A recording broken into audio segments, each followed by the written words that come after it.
Como sempre, a gente disponibiliza essa aula no SIGA, né? Gente boa, deixa eu comentar aqui algumas coisas com vocês que a gente mencionou lá no grupo de WhatsApp, né? Vamos fazer uma pequena avaliação semana que vem, tá certo? Essa avaliação, como é que eu vou fazer? Minha pretensão é fazer a partir do Google Formulários, tá? A gente vai fazer 10 questõezinhas, botar no Google Formulário e na semana que vem a gente disponibilizar esse formulário no horário da aula, tá? Que no caso é na terça-feira de tarde. Então, quando for em torno de meio-dia, eu já envio para aquele grupo lá do WhatsApp. Me digam só uma coisa, tem alguém que é dessa turma que não está com acesso àquele grupo? Boa tarde, Luciano. Se tiver, aí vocês me digam, por favor, porque aí eu estou pretendendo fazer o envio do formulário lá pelo grupo do WhatsApp, né? Quem não tiver lá, é claro que não vai ter acesso. É claro que depois a gente pode até ver essa questão, né, posteriormente. Mas aí era bom que todo mundo fizesse no dia, né, para facilitar, inclusive para a correção. Quem não fizer, aí eu entendo que deixou para repor, né? Que aí tem essa possibilidade. E aí, pessoal, vou só comentar aqui o que eu falei, acho que na aula passada, que inclusive não deu nem para ser síncrona, né? Eu gravei uma aula. Vamos fazer o seguinte, vamos fazer uma pequena modificação no nosso planejamento. Eu tinha pensado em fazer 3 avaliações nesse formato, né? De encaminhar para vocês o link, vocês responderem. Mas fica muito imprensado, fica muito corrido. Então eu decidi a gente fazer a terceira avaliação como sendo a nota dessas atividades que eu estou mandando para vocês, tá certo? Então a gente faz 2 avaliações e a gente faz a terceira nota, né, que são 3 notas da disciplina de física. A terceira nota a gente faz de acordo com as avaliações que vocês enviarem, né? Boa tarde aí para os que chegaram agora. Eu nem acompanhei quem são todos, mas Boa tarde, professor. boa tarde, Ricardo. Eu vi que o Wilson chegou agora, Valdilene. Boa tarde, Professor, professor. Eu não sei se. Boa tarde, Valdilene. Suelen, eu acho que chegou também, mas teve alguns que eu passei batido aqui, tá? Mas aí eu tava comentando, pessoal, da gente fazer essa atividade semana que vem. Eu encaminho o link do Google Formulários, vocês respondem. E aí, se alguém tiver alguma dúvida, se chegou a resposta, tá certo? Aí me manda lá na terça-feira à tarde. professor, Eu vou ficar. Oi, quem foi que falou? Professor, o sim, menino aqui professor. está assistindo aula aqui comigo porque Certo, Ricardo. o colega está assistindo aula comigo aqui na mesma janela, porque lá no quarto dele lá a internet não está pegando, e aqui está melhor. Aí a gente está dividindo aqui. Sem problema, Ricardo, viu? Tranquilo. Foi Pedro, foi Pedro Henrique que falou? Eu me perdi aqui. Diga, Professor, diga, Pedro. a gente está até quando para entregar aquela atividade que o senhor pediu? Pedro, eu acho que eu já comentei, mas vou reforçar novamente. Como essa terceira nota a gente só vai colocar lá no final do semestre, então vocês têm até lá para vocês entregarem, tá certo? Inclusive, essa atividade de hoje a 8, eu vou querer fazer baseado nessa atividade, né, sobre mecânica que eu deixei para vocês fazerem. E hoje, nessa aula de revisão, eu queria fazer alguns exemplos de resolução de questões que são parecidas com essas que eu deixei para vocês, tá? Para vocês tomarem os procedimentos como base para poder fazer as questões, tá certo? Mas aí é claro que é importante. Bom, a gente vai passar Deixa eu só dar uma boa tarde aqui para a Heloísa. A gente vai passar da atividade, da Boa avaliação, tarde. mas aí vocês, eu gostaria inclusive que vocês fizessem, tentassem fazer antes, porque aí tentando fazer antes, vocês estão se preparando, quer queira, quer não, para a avaliação, né? Se passar da avaliação, não tem problema, manda depois. Mas até o final do período, viu, Pedro? E J Brasil levantou o braço. Eu não estou vendo mais ele por aqui, eu acho Opa, que. professor. Ah, tá aqui, desculpa. Fala aí, Matheus aqui. Professor, eu Matheus. queria saber referente às aulas. Lá no SIGA só tem uma, é? Ou tá com duas? Não, potência. Estão todas. Estão todas, se não me engano. E a gente já teve acho que umas 4 aulas. Essa daqui, inclusive, é a quinta já. Você está sem acesso ao SIGA, é como é? Ou os vídeos Não, estão. professor. É sobre mecânica, todas essas 4 aulas que teve? É porque mecânica, na verdade, é o nome geral do conteúdo, entendeu? Mas a primeira aula a gente falou de velocidade, aceleração. Aí a segunda a gente já falou de forças, de leis de Newton. A terceira a gente falou da parte de energia. Acho que foi energias, né? Depois a gente falou de potência, de rendimento. E aí hoje a gente está fazendo essa finalização com a revisão dos assuntos e com os exemplos que eu vou colocar aqui para vocês, né, se basearem para fazerem as questões. Quem ainda não fez, né, e quem está com dúvida. Pedro levantou a mão também, Eu estou diga aí. com dúvida ainda, professor. Pronto, vamos ver se a gente durante as Professor, tem mais questões, uma os dúvida. exemplos, você consegue tirar, viu, Matheus, né? Desculpe, Pedro. Nessa avaliação, o que é que o senhor vai pedir dos conteúdos que foram apresentados até agora? Pronto, é isso que eu disse. Eu vou fazer questões muito semelhantes a essas que estão na, na lista, tá certo? Então, parte de velocidade, de aceleração, de forças, de energia, a parte de potência, de rendimento, tá? Tô só conversando aqui um pouco com vocês, mas aí eu vou entrar na revisão já já, assim que vocês estiverem satisfeitos aí. Aí a gente já começa a apresentar o slide, tá certo? Eu tô conversando um pouco aqui para tirar as dúvidas, tá certo? E esclarecer. Então, boa tarde aí a quem chegou depois aí, que eu não acompanhei, mas deixa eu já compartilhar aqui então. Salve, galera. Boa tarde, Boa tarde, professor. Leonardo.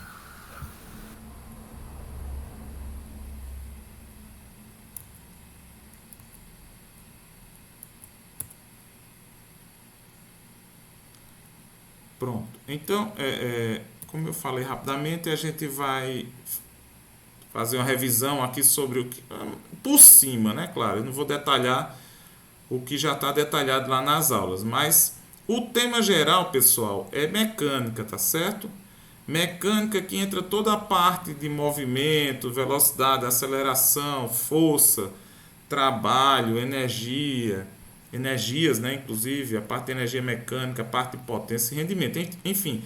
Então, para não estar digitando tudo isso, eu estou colocando uma palavra mecânica. Mas deixa eu comentar uma coisa rapidinho com vocês, pessoal. Que eu sei que não é só vocês, claro, é grande parte dos estudantes, não só do ensino médio, mas do ensino superior também, que tem dificuldade com algumas disciplinas que envolvem cálculo, né? Mas eu trouxe até, em função de algumas falas que eu vi lá no grupo do WhatsApp, eu trouxe eu fiquei pensando esses dias e eu trouxe e eu disse, não, eu vou conversar com os meninos para algumas coisas que inclusive eu converso com os estudantes do ensino médio quando eu estou ministrando aulas com eles, né? A gente precisa, pessoal, deixa eu só ver quem é que está aqui. A gente precisa, algumas vezes, ter cuidado com o que a gente pensa e como a gente enfrenta certas questões da nossa vida, porque, e aí eu vou dizer, com 20 e poucos anos já de experiência, que às vezes quando a gente se depara com alguns conteúdos de física, de matemática, a gente não aguarda um pouco para poder o conteúdo ser assimilado. Cada um de nós, a gente tem um ritmo que pode ser muito parecido, mas também pode ser muito diferente, muito distinto, de entender as coisas e de ruminar isso aí, né? E depois conseguir colocar para fora. Então, muitas vezes a gente começa a assistir uma aula, a gente já diz de cara assim: ah, professor, eu não estou entendendo isso. Ah, professor, eu não sei o que é isso. Ah, professor, eu não consigo aprender física. Quando, na verdade, eu acho que até eu já fiz uma fala dessa aqui, tudo, pessoal, é um processo. Tudo é um processo, tá certo? Não é na primeira frase, no primeiro slide, nem na primeira aula, muitas vezes, nem na segunda, que a gente vai aprender tudo já bonitinho, entender tudo maravilhosamente. Existem pessoas que aprendem assim? Existem, né? Mas existem outras que não. Então, eu acho assim, que a gente precisa ter um pouco de paciência. E tem uma coisa, gente, que eu aprendi, inclusive já velho, que como é que a gente aprende as coisas, né? Eu tive uma palestra já aqui no CCHSA, acho que há uns em torno de 8 anos atrás, e um professor, acho que daqui mesmo, da área de educação, comentando sobre aprendizagem e tal, disse: olha, a gente consegue fazer algumas distinções assim, muito rusticamente, que tem pessoas que aprendem basicamente vendo as coisas, né? Tem muita captação visual, ou seja, lendo, assistindo. Tem outras pessoas que conseguem aprender melhor escutando, né? Escutando. Então, mesmo que você tenha um texto, mas essa pessoa ela aprende melhor ela lendo em voz alta do que ela simplesmente passando a vista e lendo mentalmente, né? E ele conseguiu ainda dizer assim que tem um terceiro tipo de pessoa que consegue aprender misturando isso tudo ao mesmo tempo, lendo, ouvindo música, se movimentando, enfim. Eu acho que até como é denominado sinestésico, né? Que você tem que estar fazendo várias coisas ao mesmo tempo. Então, nesse momento, eu percebi que eu sou muito visual. Eu sempre fui muito visual, né? Mas nesse momento foi que eu disse assim: puxa vida. E quem é visual, por exemplo, como eu, quando tem som, isso atrapalha, né? Enquanto quem é muito auditivo precisa de som para aprender, né? Quem é sinestésico aí faz uma leitura aqui, faz ali, lava uma louça, vai ali, corre, ou seja, consegue fazer várias coisas ao mesmo tempo, né? Então, foi quando eu disse assim: puxa vida, eu sempre fui na minha vida muito visual, mas agora que eu descobri que eu sou isso aí. Então, eu tive a sorte, por assim dizer, de instintivamente, né, me isolar de alguns ruídos, trabalhar muito a parte visual, a parte de desenhos. Eu fazia, para eu aprender, eu fazia muito esquemas. Eu acho que vocês já viram até alguns esquemazinhos que eu coloco nos slides, né, fazendo aquelas setinhas, aquelas ligações ali. Eu tive a sorte de, assim, quer queira, quer não, pegar isso, né, ao longo dos meus estudos e adaptar para mim. Mas é uma coisa, pessoal, que vocês também precisam, de certa forma, descobrir em vocês o como melhor vocês aprendem. E ter a ideia que não é só... Bom, talvez até alguém tenha facilidade aqui da turma em física, né? Então, quando eu começo a falar de alguns conceitos, algumas coisas, dizer assim, poxa vida, eu já lembrei disso aqui, me lembro que eu estudei, já sei fazer isso aqui e aquilo outro, né? Mas alguns têm que ter uma certa paciência, porque inclusive, e eu já disse isso desde o início, eu não quero que vocês tenham prejuízo de forma alguma, né? Então, com relação a isso, fiquem tranquilos. Vocês estão vendo que eu dou o tempo todinho do semestre para vocês fazerem as atividades, né? Para vocês irem aos poucos ruminando, né? Isso aí. E em algum momento aí vocês verem, não, agora vai, né? Então não é da primeira vez que vocês pegaram uma lista, e a gente é ansioso, eu sei demais, que às vezes tem hora que também eu imagino que eu vou fazer uma atividade e em 1 hora eu termino, quando dá 1 hora eu ainda estou no início.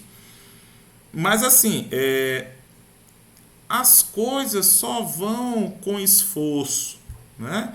E às vezes a gente fica moendo no mesmo tema, e daqui a pouco a gente dá um clique e a gente aprende, né?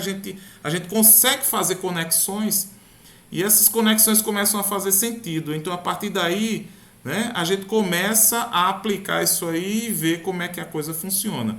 Então, gente, a aprendizagem ela é muito complexa justamente por isso, porque ela não tem uma fórmula para todo mundo, né? E vocês imaginam que também não tem uma forma de ensinar para todo professor. Então, cada professor, inclusive, a gente aprende diferente. Então, é um negócio que, assim, é muito difícil. Mas não é impossível, né? Então, o que é que eu digo a vocês? Tenham um pouco de paciência, né? Eu vou colocar aqui, então, eu já vi que teve algumas pessoas que começaram a fazer as atividades. Eu acho que até algumas já me mandaram. Eu não fiz esse levantamento ainda. Mas, ó, quem inclusive mandou e viu que errou em alguma coisa, refaz e manda de novo. Não tem aperreio não, tá certo? E deixa eu só mostrar aqui para vocês. Aí me veio na lembrança essa figurinha aqui que um dia eu recebi pelo WhatsApp, e é uma figura que para mim ela diz muita coisa. Esse cara Jean Cotô aqui, eu não sei nem pronunciar o nome dele, mas que ele diz assim, não sabendo que era impossível, ele foi lá e fez. Ou seja, às vezes a gente escuta muito isso, né? Ah, não, é difícil. Ah, não, você não vai conseguir. Ah, não, isso aí não vale a pena, né?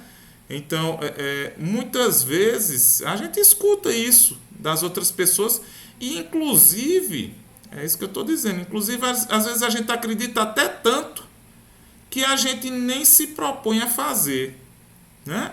A gente nem se propõe a fazer. Ah, não vai dar certo não vou nem tentar, né? Ah, não, a atividade física, meu Deus do céu, eu não sei fazer, eu não vou nem começar porque eu não sei fazer mesmo. Não é assim que às vezes acontecem as coisas. Então, ó, não se limitem. Às vezes a gente, eu digo muito isso para os meus estudantes, às vezes a gente se auto-sabota. É uma sabotagem interna, e a gente nem dá uma parada assim para pensar, bom, será que realmente é assim, né? Eu digo muito assim, a gente precisa tentar pelo menos umas 10 vezes, né? Para poder, porque cada tentativa, inclusive, muitas vezes é um aprendizado. Agora não é só você chegar ali e ficar batendo a cabeça na parede, porque aí realmente, né? Ou então dando morro em ponta de faca, porque realmente Se você der um murro e pegar na ponta de uma faca, você não vai fazer isso de novo. Você vai se preparar para não cometer o mesmo erro. Tem uma frase que eu gosto também, que é: quando a gente faz as mesmas coisas, a gente sempre obtém os mesmos resultados, né? Quer sejam bons resultados, quer sejam maus resultados. Então, se a gente está obtendo resultados que não são tão bacanas, que a gente quer melhorar, a gente precisa fazer alguma coisa diferente, né?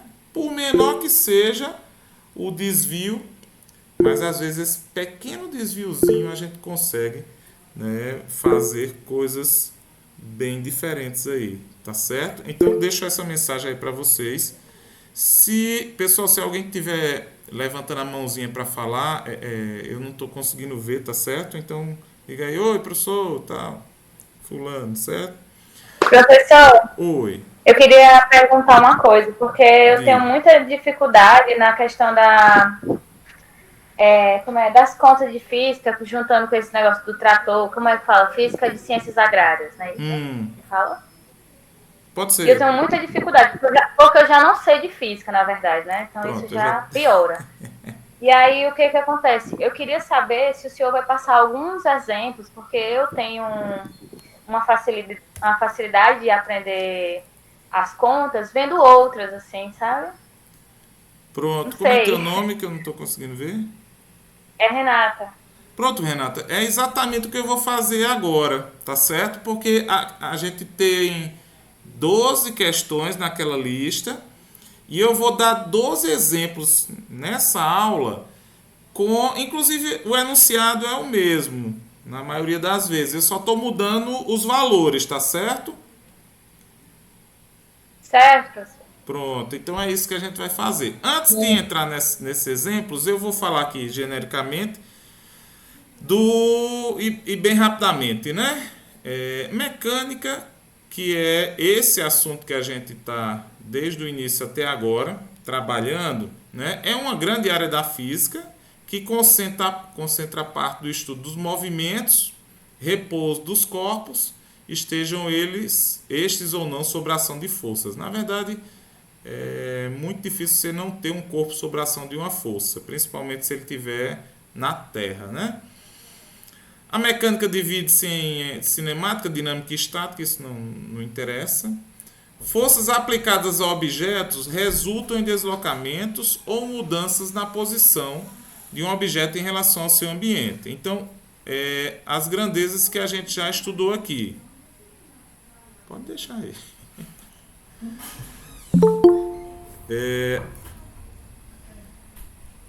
As grandezas que a gente estudou, né? A parte de velocidade, posição, tempo, massa, aceleração. Todas as forças, inclusive existem mais do que essa, mas essas são algumas que a gente mencionou: atrito, peso, a força gravitacional, força de tração, força elástica, força normal. O momento, né, que também é conhecido como quantidade de movimento. Trabalho, né, trabalho nesse caso aqui, trabalho de uma força, né, trabalho em física.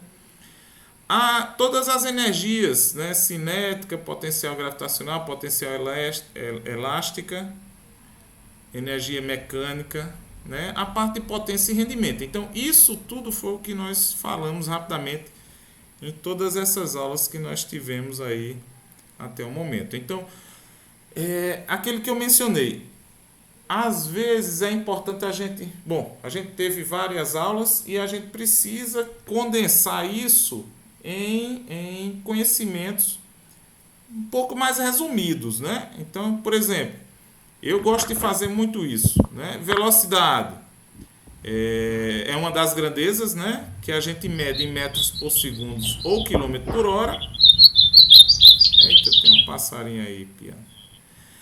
Qual é a expressão matemática da velocidade?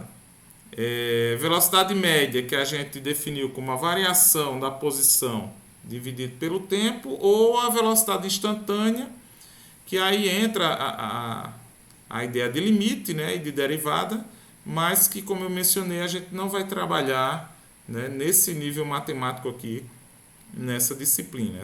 Esse nível aqui já é suficiente. Aceleração, que é dada em metro por segundo ao quadrado, que também é definido como aceleração média, como a variação da velocidade dividida pelo tempo, ou como a aceleração instantânea, como também o limite, né, da variação ou da taxa, né, de velocidade pelo tempo, quando o tempo tende a zero, né, o ΔT tende a zero, que vai dar a derivada da velocidade sobre o tempo ou a derivada segunda da posição sobre o tempo, mas, novamente, isso aqui apenas para informação, a gente não vai trabalhar aqui, vamos ficar apenas no máximo aqui. Força, que é dada em Newton, né, é a unidade que a gente mede força no sistema internacional. Vocês vejam que aqui essas unidades são do sistema internacional, com exceção de quilômetro por hora, né? Na verdade, é também porque é unidade derivada, né?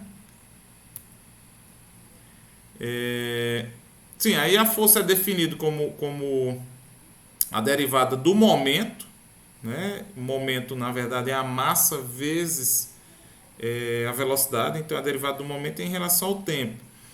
Quando a massa ela é constante, que ela sai aqui, a derivada de uma constante é zero. Então, quando você tem uma constante aqui, ela pode sair da derivada, né, e a derivada ficar somente aqui. Então, eu tirando a massa e deixando a velocidade, a derivada da velocidade com o tempo, eu encontro a aceleração. Então, a gente trabalha muito mais aqui do que aqui, né? E algumas forças que a gente mencionou, todas inclusive medidas em Newton, né? A força peso, que é a massa vezes a aceleração da gravidade do local. A força de atrito, que é o coeficiente de atrito vezes a força normal. A força normal para uma superfície plana coincide com a massa e coincide com a força peso, né? O valor numérico dela, apesar de que a normal ela é direcionada para cima e a peso é direcionada para baixo, né? Mas coincide. E a força elástica, que depende da constante elástica, que essa constante elástica depende da mola, e de quanto essa mola é esticada. E aqui o momento, que é justamente a quantidade de movimento, que a gente mencionou anteriormente, representado pela letra P minúscula aqui, que é dado em quilograma vezes metro por segundo, porque, cadê? Está aqui. O momento, ele é a massa, que é dado em quilogramas, e multiplicado pela velocidade, que é dada em metros por segundo, né? A gente viu que, justamente isso aqui, né, o que eu estava mencionando, esse P, que é o momento, ele corresponde à massa vezes a velocidade. Deixa eu ver quem está aqui. Espera que eu me enrolei aqui. Professor, eu tinha uma dúvida muito grande. Assim, qualquer fórmula essa, eu posso inverter de alguma forma, dependendo da situação? Tipo aquele do... Desculpa, eu estou na rua.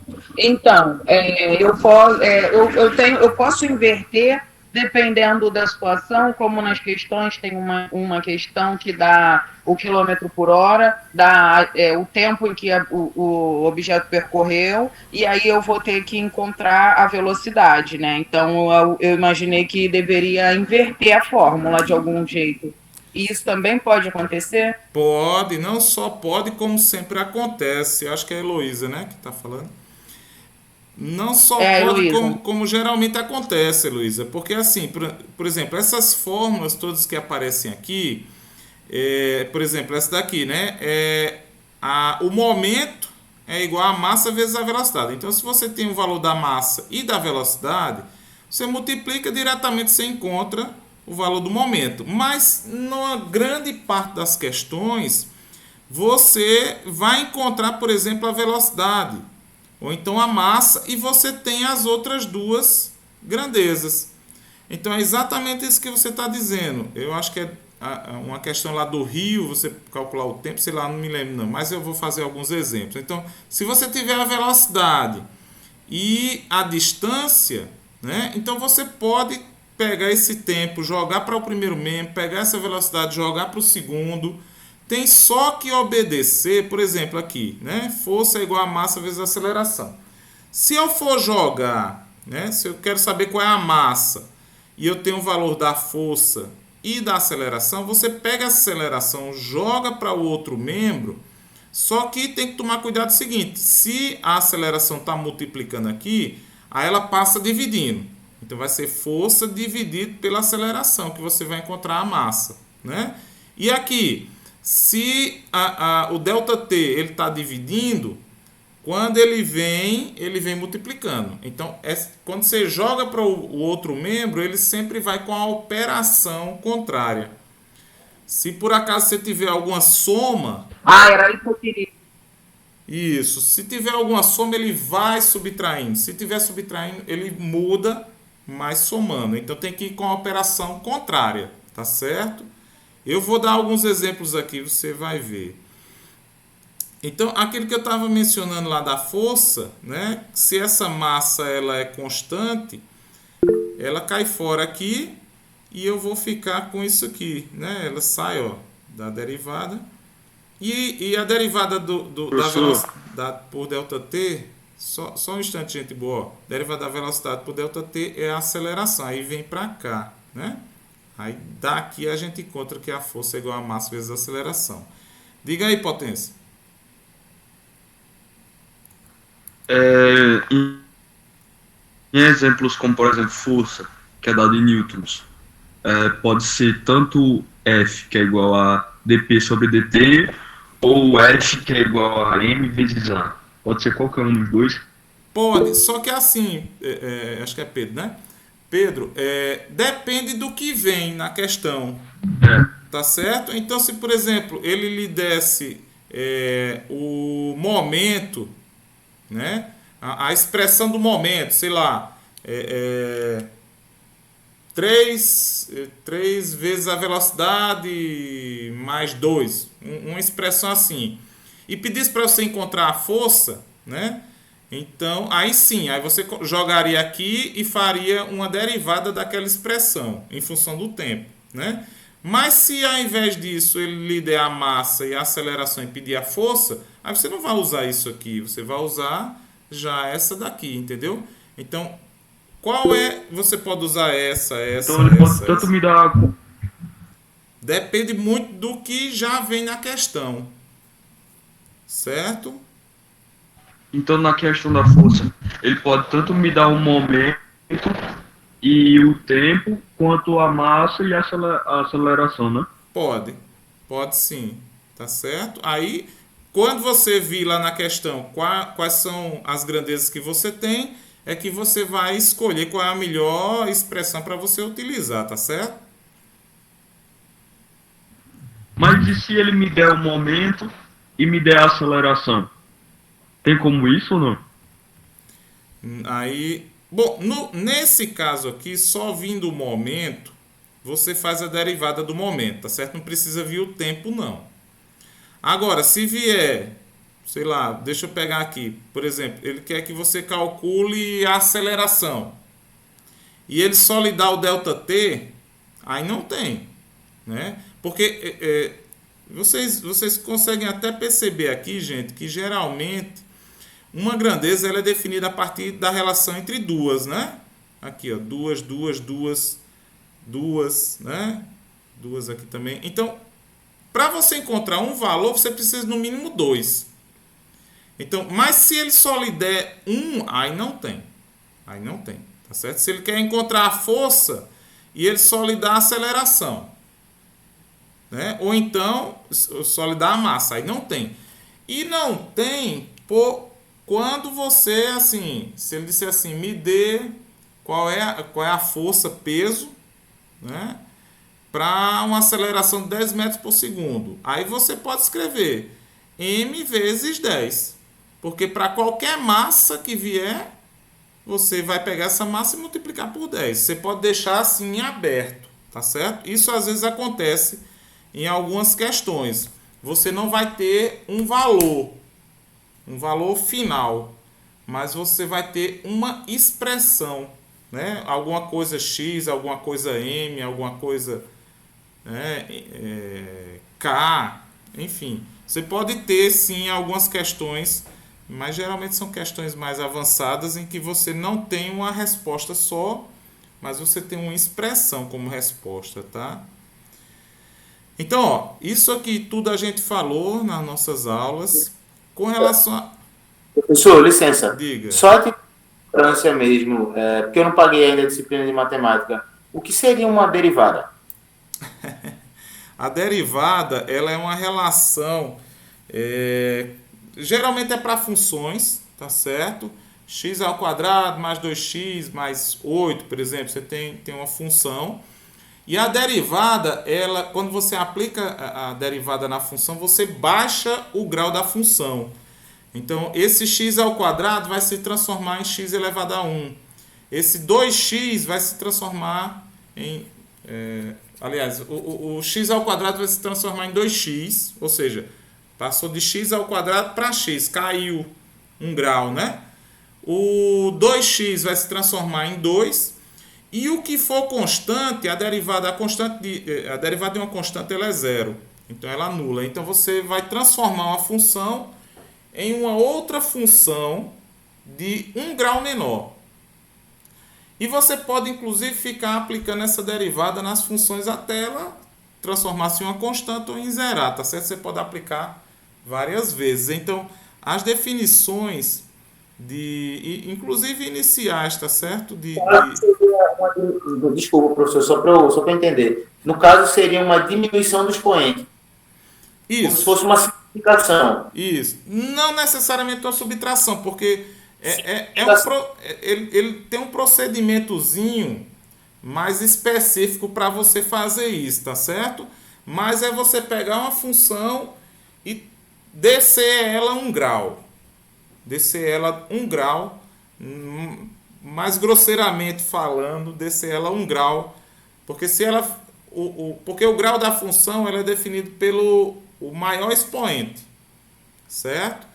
Então você tem, por exemplo, x à quarta mais 3x mais, sei lá, enfim. Aquele x à quarta, que é o grau da função, você vai transformar aquela função toda numa função de 1 grau a menos. Em palavras assim mais grosseiras, é isso que a derivada faz. Já a integral, ela faz exatamente o inverso.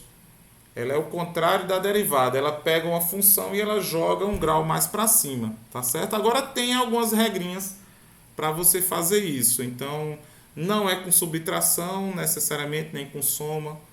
Mas quando você fizer matemática, você vai ver isso aí melhor, tá certo, Potência? Passa aqui, Júlio, no Baguá, depois eu te mostro como é que faz a derivada. Beleza, só um instantinho, Braz. Professor, nesse contexto, trazendo para a intersubjetividade do sujeito na agroecologia, essa derivada e essa integral, eu utilizaria em qual contexto? Qual contexto prático, no caso? Pois é isso que eu estava comentando com vocês. Eu não vou trabalhar esses conceitos de derivada nem de integral, tá certo? Porque a gente consegue trabalhar isso muito bem com esses termos, né, de variação. Mas, por exemplo, toda derivada, principalmente quando ela é uma derivada em função do tempo, né, é uma taxa. É uma taxa. O que é uma taxa? É sempre alguma coisa que acontece por segundo. Então, por exemplo, a vazão de um rio. Você mede e você vai dizer que... Ou de um poço de água, sei lá. Você vai dizer que são, sei lá, 1000 litros por hora. Né? Ou sei lá, por exemplo, sei lá, 50 litros por segundo. Isso é uma taxa. É uma taxa, tá certo? Só que algumas taxas, elas já são definidas com um valor. Outras, elas dependem de como a coisa acontece com o tempo. Então, às vezes você tem uma taxa que não é um valor por segundo. Você vai ter 3x mais 8y por segundo. Então, quando você tem uma função que você quer saber qual é o valor da taxa dessa função, aí você faz uma derivada da função, em função do tempo. Tá certo? Então, eu não sei especificamente onde que vocês aplicam isso, porque eu não sou, né, da área, mas eu estou colocando assim bem... Por exemplo, talvez a taxa de crescimento de algum animal, por exemplo, um suíno. Você não tem uma reta de crescimento, você tem uma curva, porque quando, né, eu estou dizendo suíno assim, mas pode ser qualquer outro animal doméstico, né? Quando ele nasce, ele vai ter um período de alto crescimento e depois esse crescimento ele vai tender a virar uma reta, né?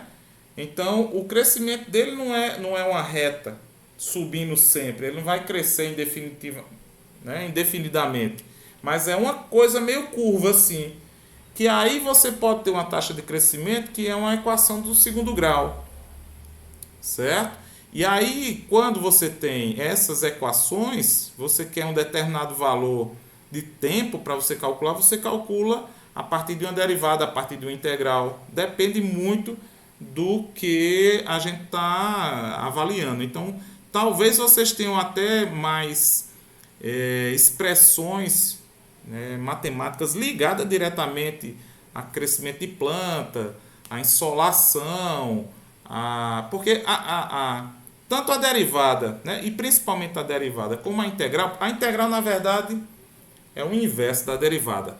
Ela trabalha com coisas que estão mudando, né? Então, a insolação durante o dia é uma coisa que aumenta e depois cai, né? Então, você pode trabalhar uma expressão que ele faça uma curva, e geralmente são curvas, porque retas são muito fáceis da gente trabalhar.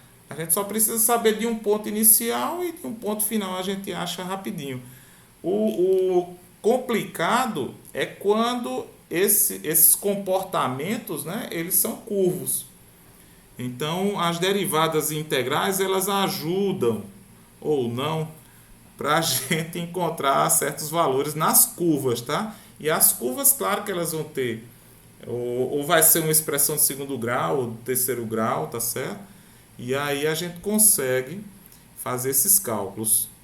Sinceramente, eu não sei te dar exemplo mais prático assim, porque eu não conheço, né, expressões da área de vocês. Mas, é como eu digo, muitas dessas coisas a gente pode trabalhar apenas com ΔX, ΔT, ΔV, não necessariamente com a derivada, tá certo? Beleza, professor. Eu agradeço pela explicação, ficou bem mais claro, lógico. Mas eu sei que para essa turma, desse contexto atual da gente, assim, seria pedir mais do senhor, lógico. Mas das próximas turmas seria interessante, pelo menos assim, na minha percepção, utilizando do exemplo que o senhor falou, eu sou bem visual, eu gosto também de ver as coisas. Então, para mim, seria muito mais fácil eu ver um boi aí crescendo, um porco crescendo aí, para, sei lá, me sentir mais dentro do assunto, digamos assim, porque até então eu só vi número, letra, número. É verdade, Potência. Isso talvez até seja um defeito nosso mesmo, e aí eu me incluo,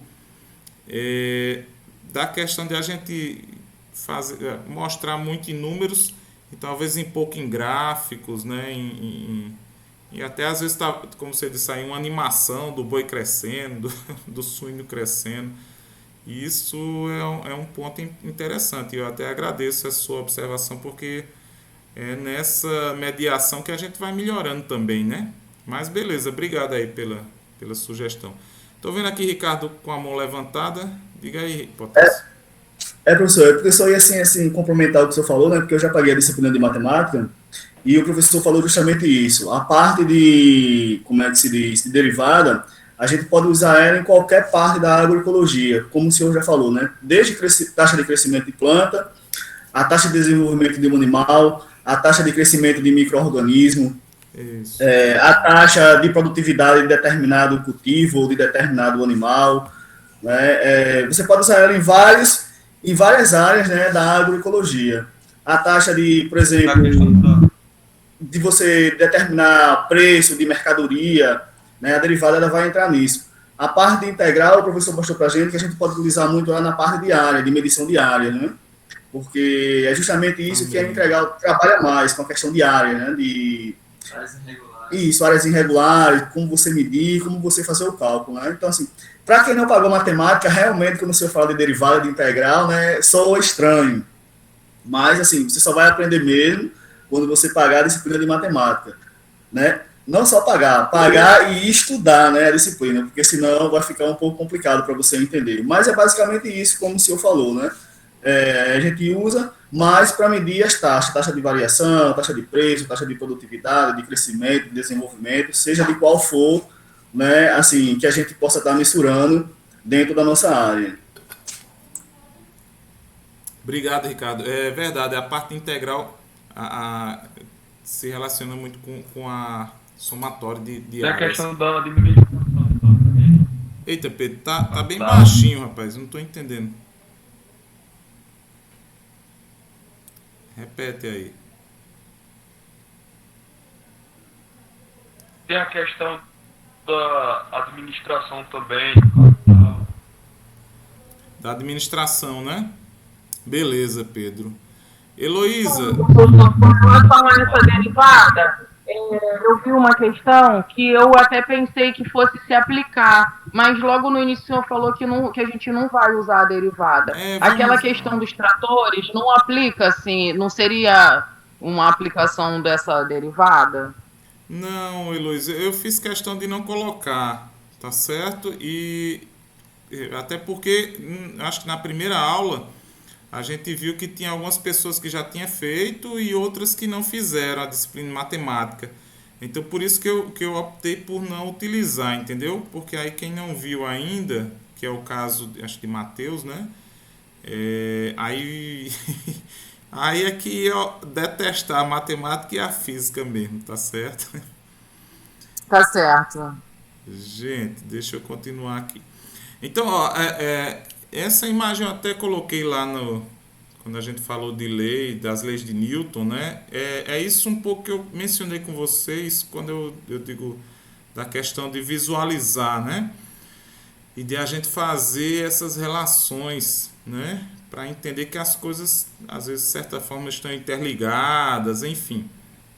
Tá certo? Isso aqui era sobre as leis de Newton, são 3 leis de Newton, a lei chamada lei da inércia, que menciona que quando um corpo, geralmente a gente escuta isso aqui, um corpo em repouso tende a permanecer em repouso, assim como um corpo em movimento tende a permanecer em movimento.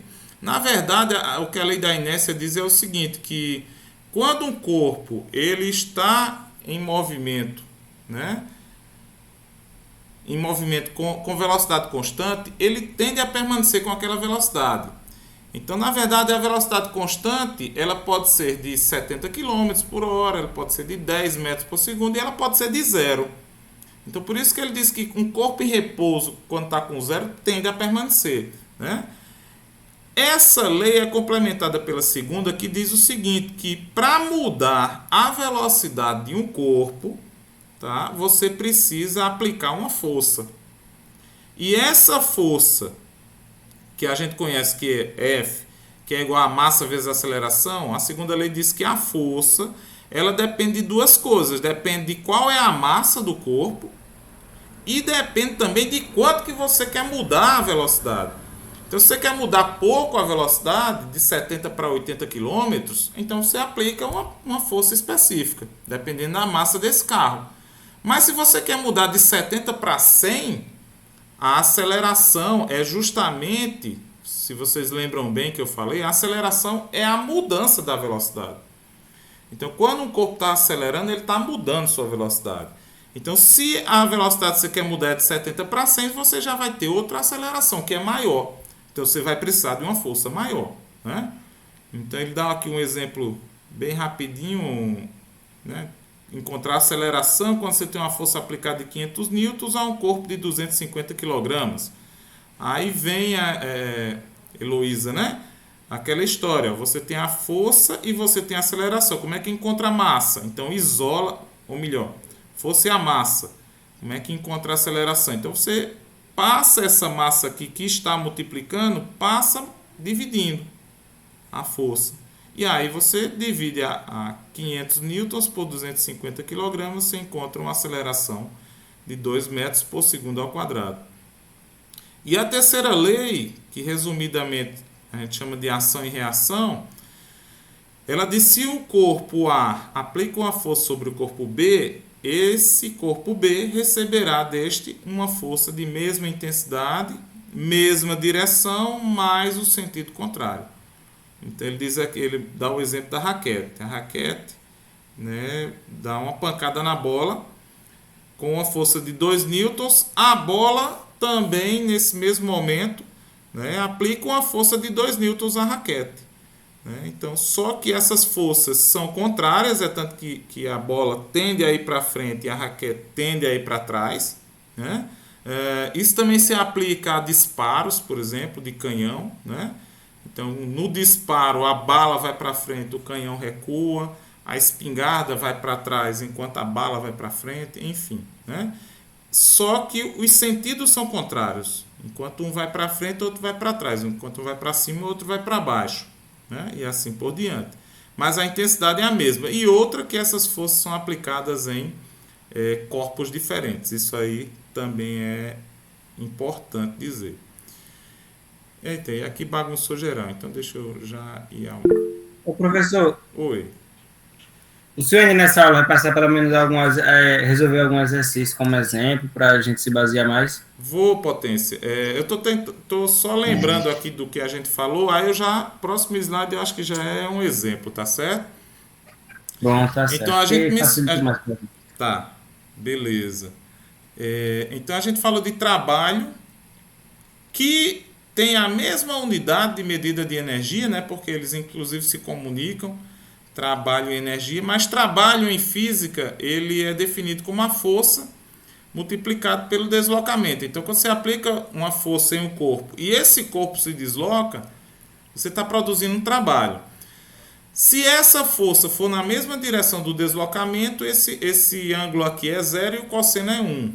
Mas se tiver um ângulo diferente, né, a gente até mostrou nos slides lá umas imagens, se houver algum ângulo entre o deslocamento e a força, você precisa acrescentar aqui o cosseno desse ângulo, que também acho que não é nenhum caso que a gente colocou, não.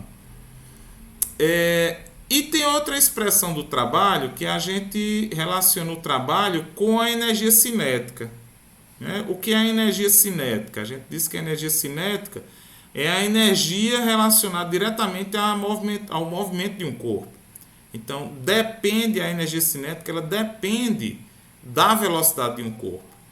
E é claro que essa velocidade também depende do referencial, então a energia cinética ela depende do referencial.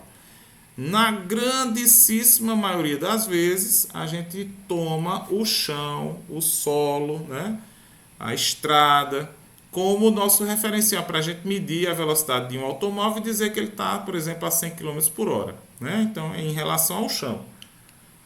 Então, a energia cinética é a massa do corpo vezes a velocidade ao quadrado dividido por 2. Né? Isso aqui, inclusive, ó, acho que é a integral a gente também define a energia cinética como sendo a integral do... Como é o nome, rapaz? Do momento, né? Que você eleva em função do tempo. Você eleva a velocidade ao expoente e esse expoente vem dividindo aqui. Então, tem essa definição também que eu nem usei para vocês.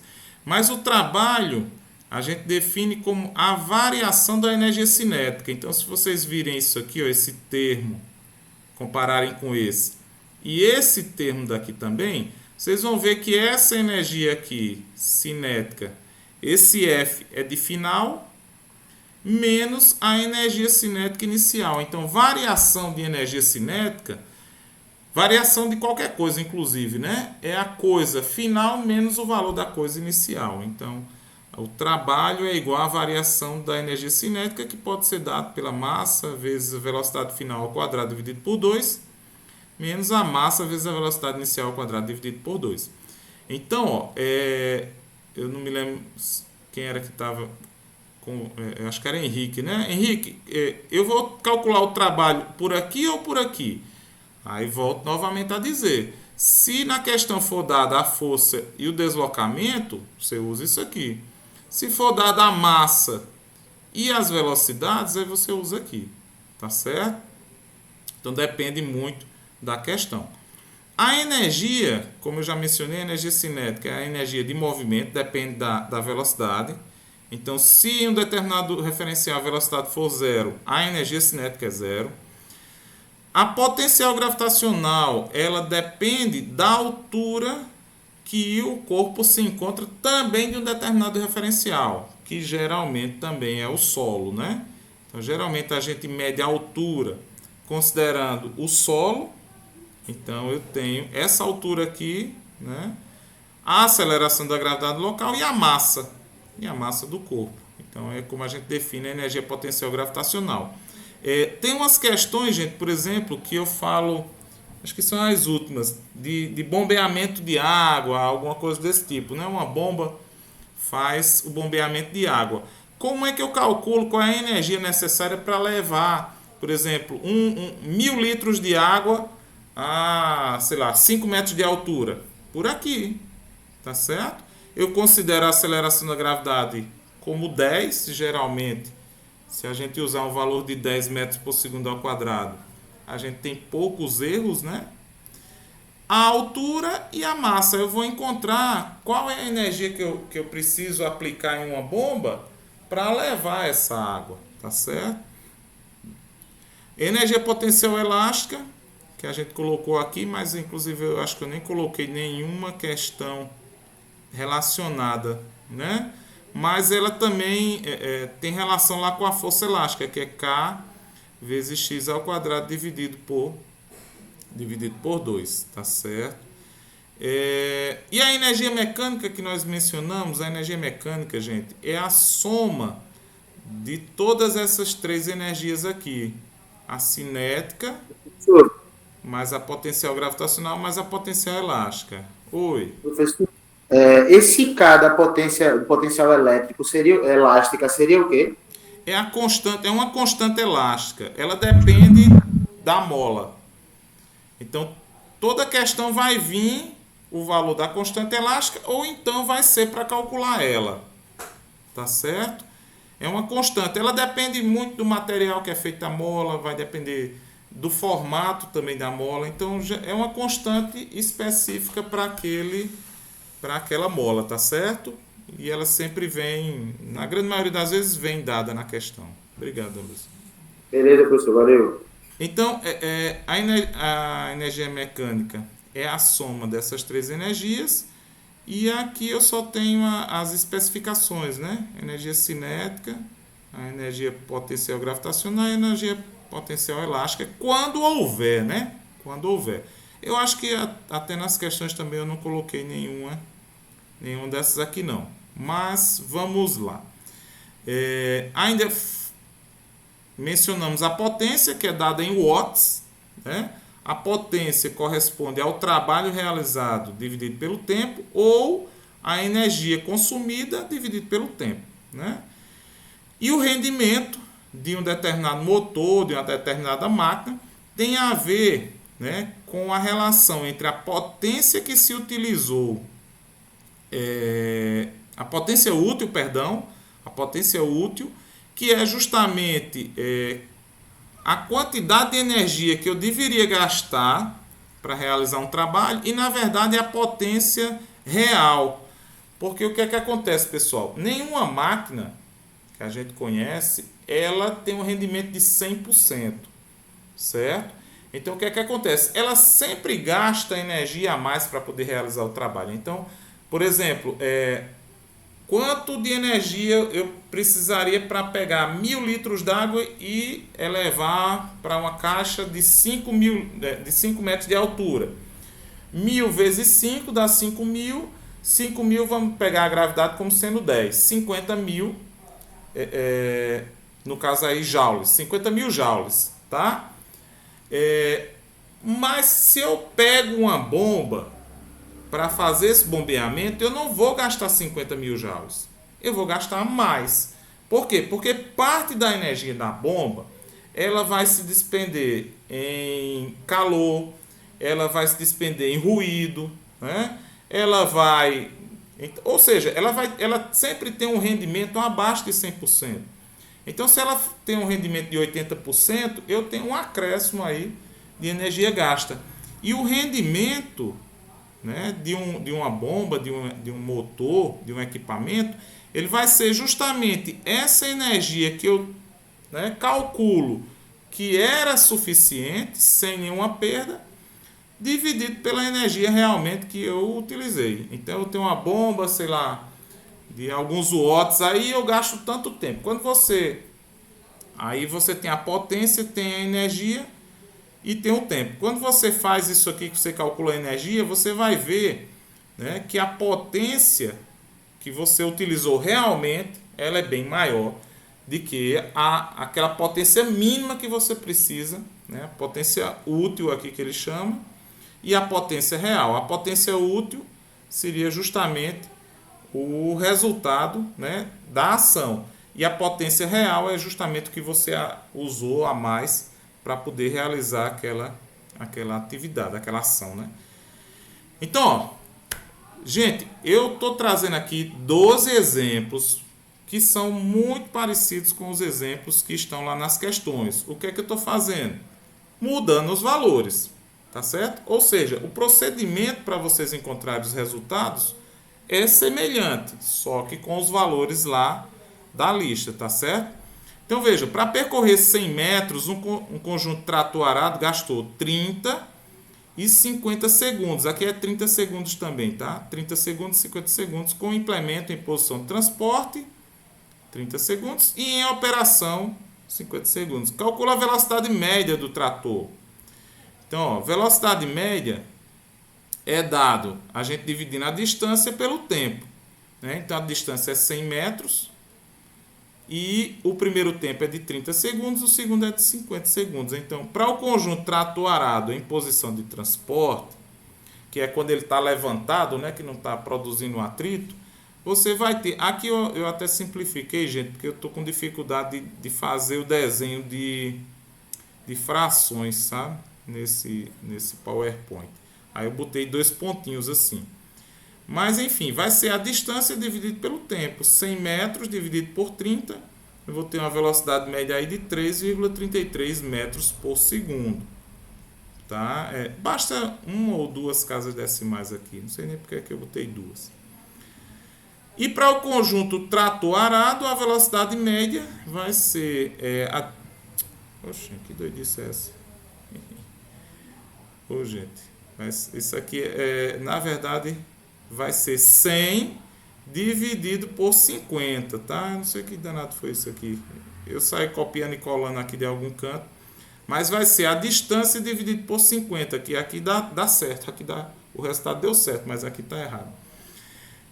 100 dividido por 50, 100 metros dividido por 50 segundos, que vai dar 2 metros por segundo. É claro que demorando mais tempo, eu vou ter uma velocidade menor, né? Com menos tempo, eu tenho uma velocidade maior. Certo? Apareceu agora a expressão da velocidade média. Então, aí vocês resolvem a primeira questão. Constata-se que a velocidade de fluxo de um rio é igual a 50 km por hora. 54, perdão, km por hora. Que distância ao longo do rio esse flutuador percorrerá em 15 minutos? Ah, tá. Aqui a questão ela tem uma parte inicial que fala do flutuador, não sei o que, não sei o que, não sei o que lá. Aí eu tirei para simplificar aqui. Mas a de vocês vai ter outro valor de velocidade e acho que também outro valor de tempo. Mas aí a velocidade média, pessoal, continua sendo a mesma coisa, né? Eu também tenho, porque aqui vai aparecer lá no final. Velocidade média é ΔX sobre ΔV. Só que aqui eu quero saber não a velocidade, que a velocidade eu já tenho. Eu quero saber a distância. E eu conheço o tempo. Então, essa velocidade que está em km por hora, eu vou transformar em metros por segundo. Então, eu estou dividindo aqui por 3,6. 54 dividido por 3,6, eu encontro 15 metros por segundo. E o tempo que está em minutos, eu também transformo em segundos, porque essa unidade da velocidade tem que ser igual a essa velocidade do tempo, inclusive para eu poder fazer as contas. Oi. É porque o 54 deu 3,4 segundos, se não me engano foi isso. 3,6. É porque para você transformar de 3,6. km por hora para metro por segundo, você divide por 3,6. Tá? Tem a ver com... Entendi agora. É um padrão isso aí, tá certo? O padrão de transformação de km por hora para metros por segundo, você pega esse valor e divide por 3,6. Nesse caso, 54 dividido por 3,6 encontra 15. Tá certo? Aí aqui a transformação já é diferente, né? 15 minutos, cada minuto tem... Eu, no caso, poderia ter transformado, porque na questão lá eu transformei o minuto em hora, ao invés de transformar Pode ser. Pode ser. Eu fiz aqui, mas como a questão ela não especifica se é em metros ou em quilômetros, pode ser também. Que no caso 15, você divide por 60, vai encontrar 0,25 horas, não é isso? É isso. 0,75 no caso, no exemplo que era 45 minutos. Pronto. Aí você vai encontrar... Bom, desculpa aí. Porque eu estou falando dos dados da questão, né? Eu não estou falando dos dados de lá. Mas enfim, aí você, no caso, pode também, tá certo? Aí, nesse 45, é 45 minutos lá, né? professor, nesse caso, a questão não seria mais em metros por segundo, mas quilômetros por hora, né? Isso, exatamente. Se você usar a velocidade em quilômetros por hora, o seu tempo tem que ser em hora. Nesse caso que a gente está usando em metros por segundo, o tempo tem que ser em segundos. Porque quando eu faço isso aqui, ó, essa multiplicação da velocidade vezes o tempo, quer queira, quer não, eu também estou fazendo a multiplicação das unidades. É o que a gente chama de... Como é? Relação entre as unidades. É um negócio assim, eu esqueci agora o nome. Porque, ó, metros dividido por segundo, quando você multiplica por segundo, esse segundo, ele elimina esse aqui. O resultado que sobra é o metro. Tá, ó. Lá você tem 45 minutos, é verdade. Você dividindo por 60, você vai encontrar 0,75 horas. Aí pode usar 0,75 vezes, se não me engano, é 72 aqui. 72 quilômetros. Aí você vai dar lá sei lá, uns 60, eu acho que uns 60 quilômetros, alguma coisa assim. O resultado ele vai ser dado em quilômetros por hora, no caso, né? Não, vai ser dado em quilômetros. Porque é uma distância, entendeu? Vai ser uma distância. É uma distância e não uma velocidade, né? Isso. É aqui, ó. Que distância ao longo do rio? Então, vai ser dado... Ou você dá em metros ou dá em quilômetros. Aí, mas não em quilômetros por hora nem metro por segundo, que é a unidade de velocidade, tá certo? Então, nesse caso aqui, eu encontrando a minha distância em metros, eu posso deixar tranquilo, né? Ou eu transformei aqui só para a gente praticar um pouquinho, né? Que 1.000 metros é 1 quilômetro. Em 13.500 metros são 13 quilômetros e meio, né? Só para ilustrar. Bom, e agora que apareceu aqui. Então eu acabei sem colocar isso aqui. Mas deixa eu ler a questão aqui que a gente vai aos poucos. Gente. Então, essa terceira questão diz assim: também está idêntica, com exceção dos valores, né? Mudei esses números aqui. Então, depois vocês comparam lá a resolução. Um agrônomo recomendou 120 kg por hectare de NPK para uma determinada cultura em plantio direto. A área possui 80 hectares, lá, se não me engano, é 100 hectares, ou é 120, sei lá. E será utilizado um conjunto de trator semeadora adubadora, trabalhando a uma velocidade de 6 km por hora, com largura efetiva de trabalho de 20 metros. Então, calcule a vazão do equipamento em quilograma por minuto, ou seja, quanto que ele vai distribuir, né, de quilograma de massa a cada minuto. Então, a primeira coisa, pessoal... Bom, eu vou fazer uma sequência aqui. Talvez até vocês tenham feito no outra e também dê certo. Então, veja. Se eu tenho... são 120 quilogramas para cada hectare e eu tenho 80 hectares, então eu tenho 120 vezes 80, que vai me dar uma massa total de 9.600 quilogramas, correto? Então, ó, se cada hectare pega 120, 80 hectares é 80 vezes 120. Chego a 9.600 kg de NPK. Então, esse dado aqui eu vou guardar ele, que eu só vou utilizar ele um pouquinho mais na frente.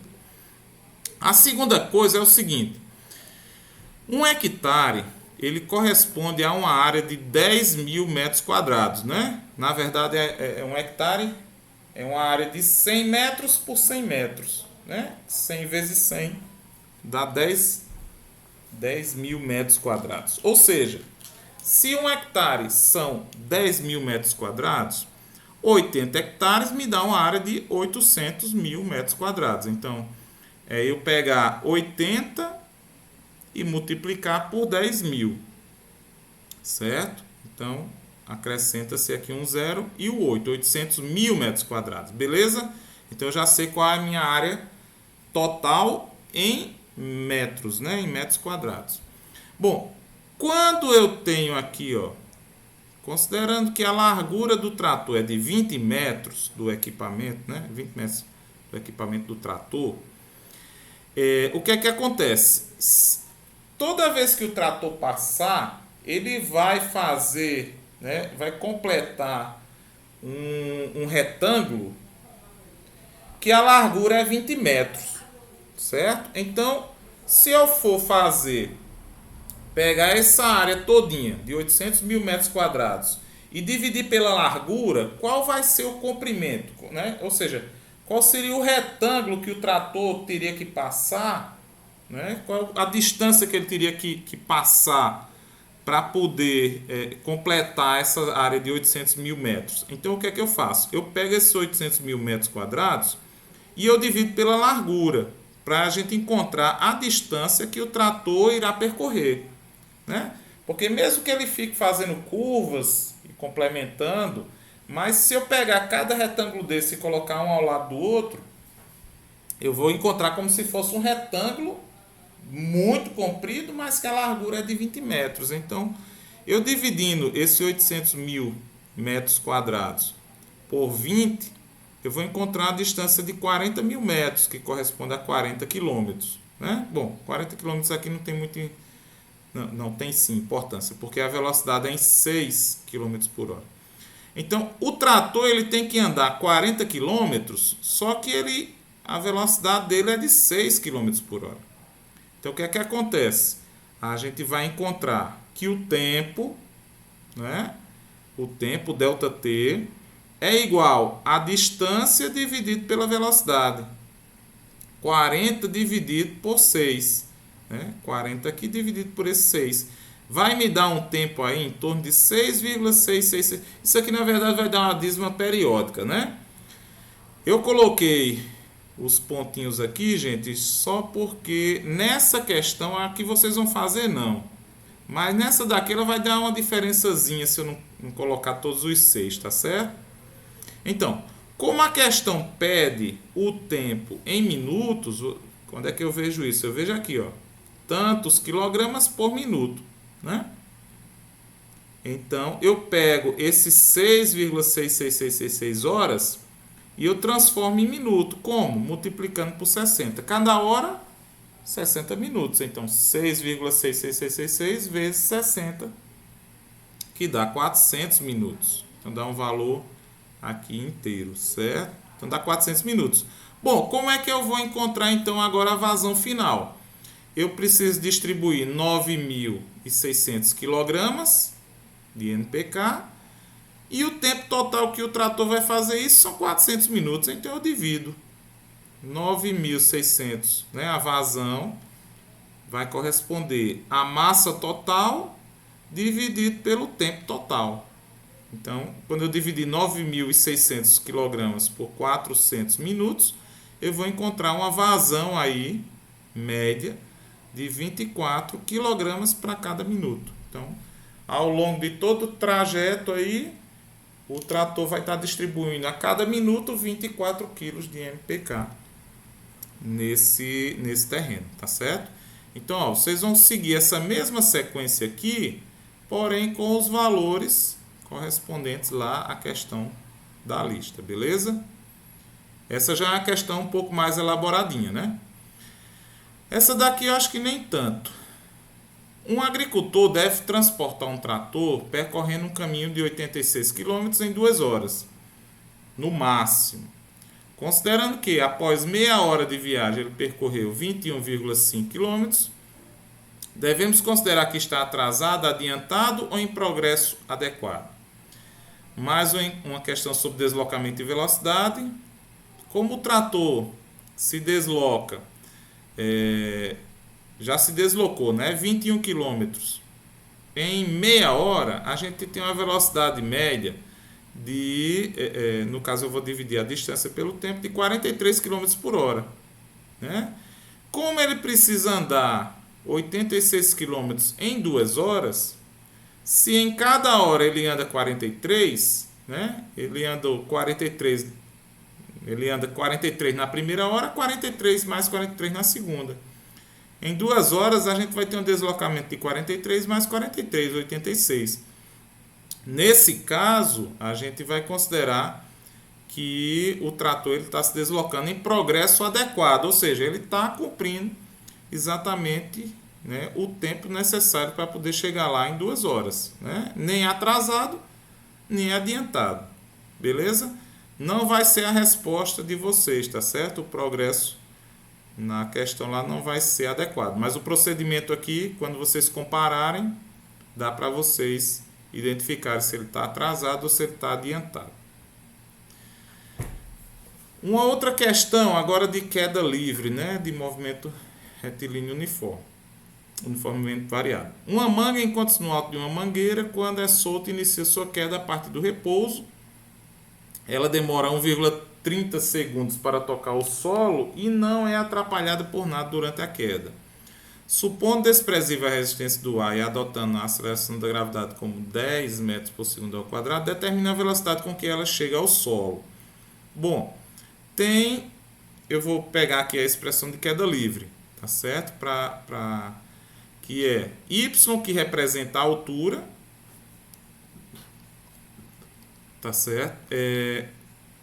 Igual a, no caso aqui, a altura, isso, a altura é igual a velocidade, na verdade é posição inicial mais velocidade inicial vezes o tempo, vezes 1 meio de gt ao quadrado. Como a velocidade inicial é 0 e a posição inicial também posso considerar 0, então eu estou pegando aqui a altura, né, com que ele está caindo. Pelas informações da questão a gente vai ter, bom, a aceleração da gravidade é 10 e o tempo é de 1,3, né, que precisa ser elevado ao quadrado. Então eu tenho 1,3 vezes elevado ao quadrado vezes 1 meio vezes 10, que é 5, né?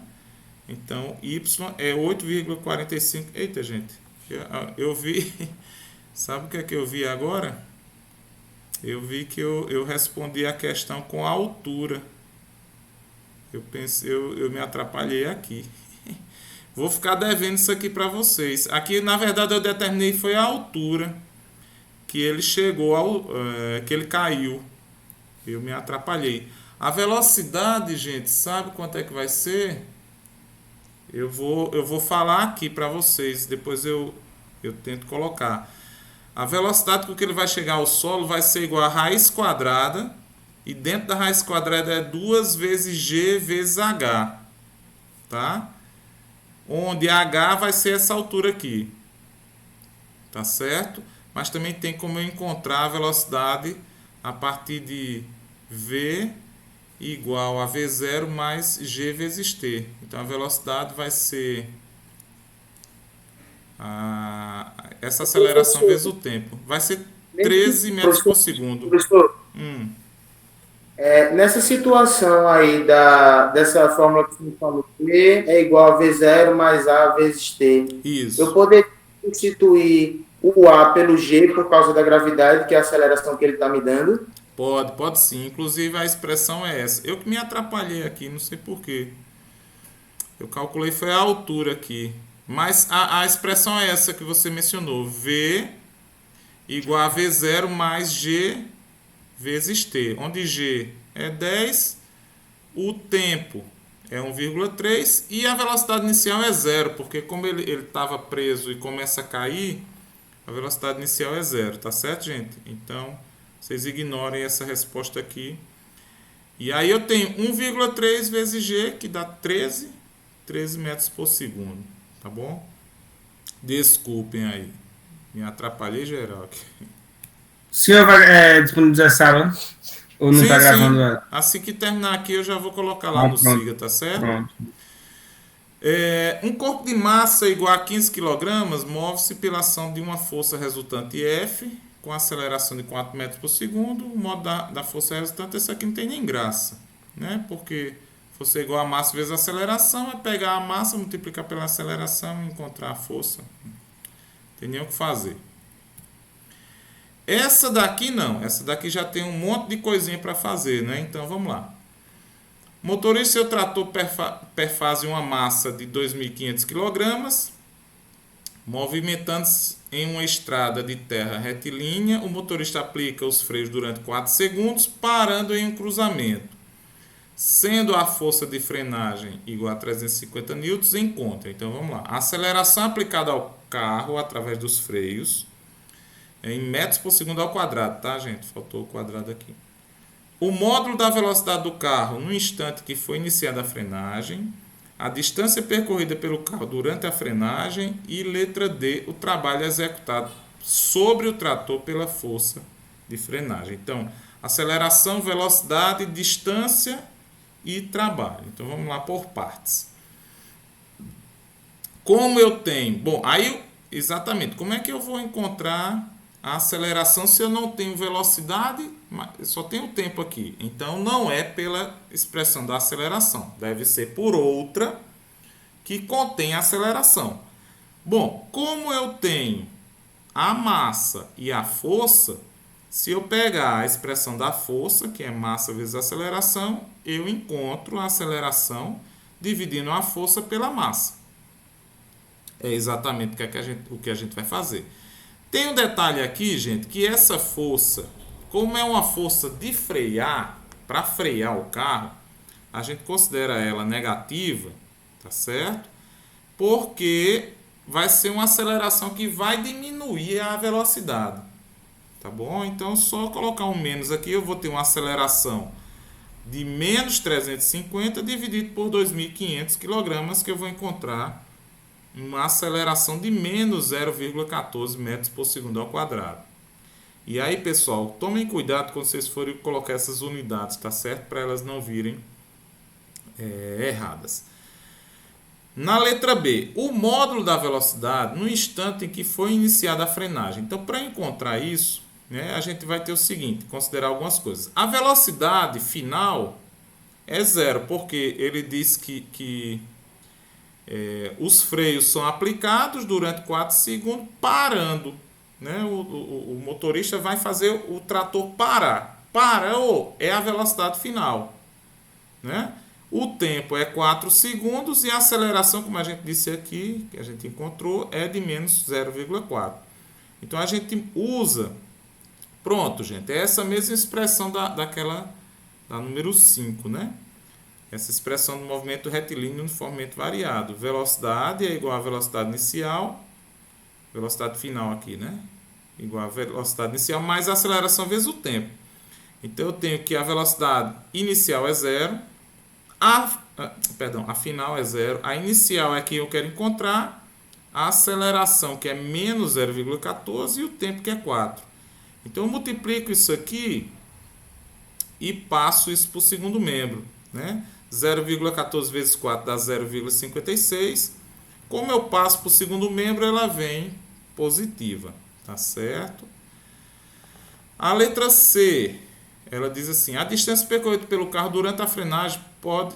Sim, durante a frenagem, né? Então, a gente pode calcular por essa expressão, que é uma expressão chamada de equação de Torricelli, né? Que também é do movimento retilíneo uniformemente variado, onde eu tenho a velocidade ao quadrado igual a velocidade inicial ao quadrado mais 2 vezes a aceleração vezes a distância. Então, é esse Dzinho aqui que eu quero calcular. E eu tenho a aceleração, tenho a velocidade inicial e tenho a final. Lembram que a velocidade final é 0. A inicial foi essa que a gente acabou de encontrar, que é 0,56. A aceleração, que a gente também encontrou na letra A, que é menos 0,14. E esse 2 aqui, no caso, é da expressão. E esse D, claro que eu não posso saber quem é, porque é justamente o que eu quero encontrar. Então, eu vou resolvendo aqui por pedacinhos. Aqui vai dar 0. Aqui dá 0,3136, que é 0,56 multiplicado por 0,56. E 2 vezes 0,14 dá 0,28. Como eu passo isso aqui, que é negativo, para o primeiro membro, ele vai ficar positivo. E eu vou passar esse 0,28 dividindo aqui para encontrar justamente o valor da distância. 0,3136 dividido por 0,28 vai me dar uma distância de 1 metro, né? 1,12 m, 1,12 metros. Tá certo? Por fim, o trabalho executado sobre o trator pela força, né? Pelos freios. O trabalho é a força vezes o deslocamento. Então, a força que é dada lá no início.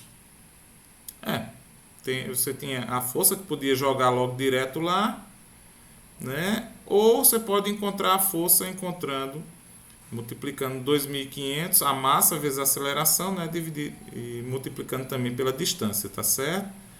Então, quando multiplicar isso tudinho aqui, vai dar 392 e a unidade do trabalho é joule, tá bom? A oitava, a intensidade da força de atrito. Sim. Eu acho que tem um texto maior aqui, mas ele diz assim: quer que calcule a força de atrito agindo em um corpo lançado sobre a superfície horizontal que realiza um trabalho resistente a 300 joules, isso aqui é um trabalho, fazendo o corpo parar após percorrer uma distância em linha reta de 6 metros, né, em newtons. Sim, ele quer calcular a força em newtons, né? E é igual a... Considera a força de atrito constante ao longo do movimento. Então, a gente tem... Vejam que... Novamente, aquilo que a gente disse. Eu tenho um trabalho e eu tenho uma distância. Como é que eu calculo a força? Porque se eu preciso da força de atrito, eu tenho a expressão da força de atrito, que é o coeficiente de atrito vezes a normal. Eu tenho outra expressão da força, que é massa vezes aceleração, mas eu não tenho nem massa, nem coeficiente de atrito, nem aceleração, nem nada. Eu só tenho um trabalho e uma distância. Então, vai ser pela expressão do trabalho. Como? A força vai ser igual ao trabalho dividido pela distância. Então, eu organizo aqui para que eu tenha a minha força, né, separada aqui dos demais, isolada, como a gente fala, e eu passo essa distância dividindo. E aí eu vou encontrar que a força é igual a 300 dividido por 6 e a 50 newtons, ou seja, só uma brincadeirinha aqui de divisão. Então, em algumas questões é muito mais difícil eu identificar por onde é que eu resolvo do que depois de encontrar como é que eu resolvo. Por isso que aquela revisão, pessoal, os primeiros slides dessa aula, né, é importante, que é aquela história onde você tem todas as fórmulas ali e você passa o olho onde é que você pode ter uma fórmula que tem uma força para poder definir, né? Uma força que tem a ver com o trabalho, que tem a ver com a distância, certo? Então, porque se você deixa isso tudo isolado, fica mais difícil de você estar procurando. Uma questão que é a número 9, né? é que você tem um carro que tem uma velocidade entre Bananeira e Solânea, o motorista observa a presença de policiais a 200 metros e aciona os freios. Ele passa nos policiais com a velocidade reduzida. Você tem a massa do carro e quer saber qual foi o trabalho realizado durante a frenagem, né? E a unidade é quilojoules aqui. Então, qual é a expressão do trabalho que eu vou misturar velocidade e massa? É essa expressão aqui que é o do, como é que chama? Teorema trabalho e energia cinética, né? Então, para eu substituir aqui os valores, cadê? Né? Eu tenho a massa, que é a mesma, 1.500. A velocidade final, que é 18 km por hora, que quando eu divido por 3,6, eu encontro a velocidade de 5. 54 km por hora, quando eu divido por 3,6, eu encontro a velocidade de 15 metros, né? Lembrem-se que essas velocidades elas são elevadas ao quadrado, então 5 ao quadrado e 15 ao quadrado dividido por 2. Então, ó, 5 ao quadrado dá 25. 25 vezes 1.500, aí eu não sei quanto é que dá, deve dar uns 37 mil e alguma coisa, dividido por 2, que dá 18.750. Mesma coisa aqui, 15 vezes 15 vai dar 225, vezes 1.500 e o resultado dividido por 2. Vejam que esse sinal aqui ele se mantém até que a gente faça a subtração. E aqui ainda ficou errado, porque esse valor aqui é negativo, né? É menos 1.500, que esse valor aqui é maior do que esse. Então, esse trabalho inclusive é negativo, gente, porque é um trabalho que vai diminuir a velocidade, tá certo? Quando eu tenho em quilojoules aqui, então vai dar menos 150 quilojoules aqui, tá certo? Ou seja, esse resultado aqui é em joules, mas aí como eu divido por 1.000, eu encontro em quilojoules. Esse quilo significa justamente a multiplicação por 1.000, né? Um exemplo semelhante ao número 10. Se a energia de 20 kJ for utilizada para levantar um objeto de 20 kg, qual a altura atingida? Aí considerando a aceleração da gravidade 10 metros por segundo ao quadrado. Aí a gente vai usar exatamente aquela expressão que eu estava mencionando para vocês, da energia potencial gravitacional, né? Se essa energia aqui corresponder à energia potencial gravitacional, um objeto de 20 kg numa aceleração da gravidade de 10 metros por segundo, qual é a altura que ele atinge? Então, eu vou substituir esses valores aqui. Vejam que o 20 kJ se transformou em 20.000, né? Porque esse quilo aqui é justamente a multiplicação por 1.000. Então, é 20 vezes 1.000 joules. Então, eu tenho que jogar aqui o valor em joules e não de quilojoules. Então, 20.000... a massa é 20 e a aceleração é 10. Como é que eu encontro isso aqui? 20 vezes 10 dá 200. 200 passa dividindo 20.000. Vai me dar uma altura aí de 100 metros. Né? Se toda essa energia for utilizada, né? Sem atrito, sem resistência, essas coisas, tá? Essa aqui é boazinha, essa aqui é bonitinha, né? É a questão lá da bomba hidráulica. Aí você tem aqui, ó, um valor de potência da bomba, só que em HP, né? Que em inglês é cavalo-vapor, né? Como inicialmente se começou a medir a potência de algumas máquinas, eles comparavam com a potência de cavalos, né? Cavalos puxando charretes, enfim. Então, a bomba hidráulica de 8 HP consegue encher em 30 minutos uma caixa d'água de 10.000 litros de um edifício situada, a caixa d'água, a 15 metros de altura. Se a gente, sabendo que um HP, né, corresponde a 750 watts, que é a potência, né, a unidade de potência que a gente usa no sistema internacional, e que a massa específica da água é igual a 1 grama para cada centímetro cúbico, determine. Letra A, o rendimento dessa bomba. Letra B, o tempo necessário para encher a mesma caixa se o rendimento fosse 50% e se ela estivesse localizada a 20 metros de altura. Então vamos lá por partes, né? Primeiro a letra A. Eu vou calcular o rendimento dessa bomba. Então é aquele Nzinho, né? Que é igual a potência a potência útil dividido pela potência real, né? Então a potência útil é justamente quanto de energia eu gastaria se não houvesse nenhum atrito, nenhuma perda, para levar esses 10 mil litros, né, de água em 15 minutos. Perdão, 15 minutos não, a uma altura de 15 metros. Então, inicialmente aqui a gente vai precisar fazer algumas transformações. 8 HP, né? Se 1 HP corresponde a 750 watts, eu tenho 8 HP, é 8 vezes 750, então 6.000 watts. Os minutos eu vou precisar trabalhar em segundos, porque o watt é uma quantidade de joule dividido por segundo, então a unidade do tempo eu preciso trabalhar em segundos. O volume de água, que é de 10 litros, ele corresponde a uma massa, né, semelhante em quilogramas. Então, isso com a água, gente, a gente pode usar muito para calcular isso aí. 1 litro de água, a gente pode dizer que corresponde a 1 quilograma de água, né? Então, uma caixa d'água de 10 mil litros, ela vai ter uma massa de 10 quilogramas, tá certo? De 1.000 litros, 1.000 quilogramas. Aí os erros vão ser muito, mas muito pouquinhos.